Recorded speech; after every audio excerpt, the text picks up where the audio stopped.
Terima kasih Anda kembali bersama kami. Pemirsa, ratusan sekolah negeri di Kabupaten Mojokerto mengalami kekurangan peserta didik baru di tahun ajaran 2025-2026. Bahkan ada sekolah yang sama sekali tidak menerima murid baru, sehingga rombongan belajar atau rombel kelas 1 kosong. Ratusan sekolah negeri kekurangan murid baru, seperti yang terjadi di SDN Dilem, Kecamatan Gondang, Kabupaten Mojokerto. Pada tahun ajaran baru ini, sekolah tersebut tidak menerima murid baru sama sekali. Hal ini mengakibatkan rombel kelas 1 kosong total. Kondisi tersebut sudah berulang terjadi selama beberapa tahun terakhir.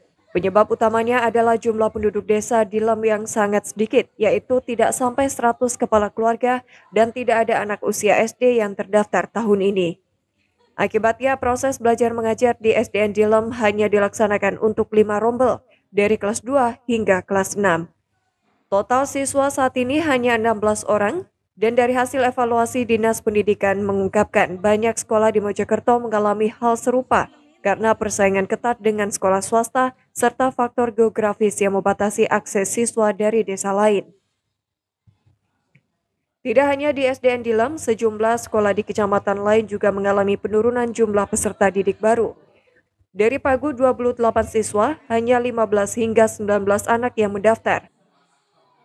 Mahasiswa baru tahun ini memang di desa Dilem ini SD kecil, desa terletak di desa yang kecil dan penduduknya memang sedikit, sehingga pada tahun ini tidak ada siswa yang masuk di SDN Dilem karena usia yang masuk ke SDN Dilem di masyarakat tidak ada untuk tahun ini.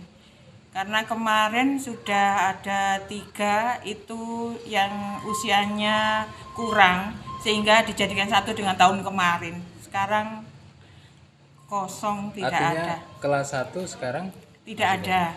Iya, tidak ada. Karena ya itu alasannya. Terus untuk proses MPLS sendiri, Bu?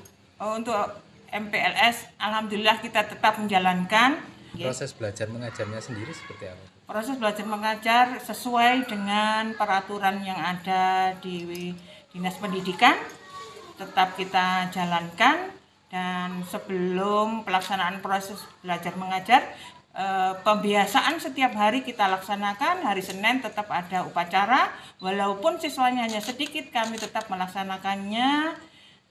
Dan petugas-petugasnya ya memang hanya anak itu saja. Jadi tetap kita laksanakan upacara, kemudian hari Selasanya itu ada pembiasaan yang membaca Fatihah, Pancasila.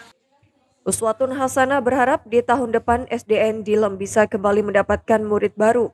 Ia juga mendorong agar seluruh pemangku kebijakan maupun stakeholder terkait dapat membantu promosi dan meningkatkan citra sekolah di tengah persaingan yang kian ketat. Dari Mojokerto, Jawa Timur, Budi Widayat melaporkan.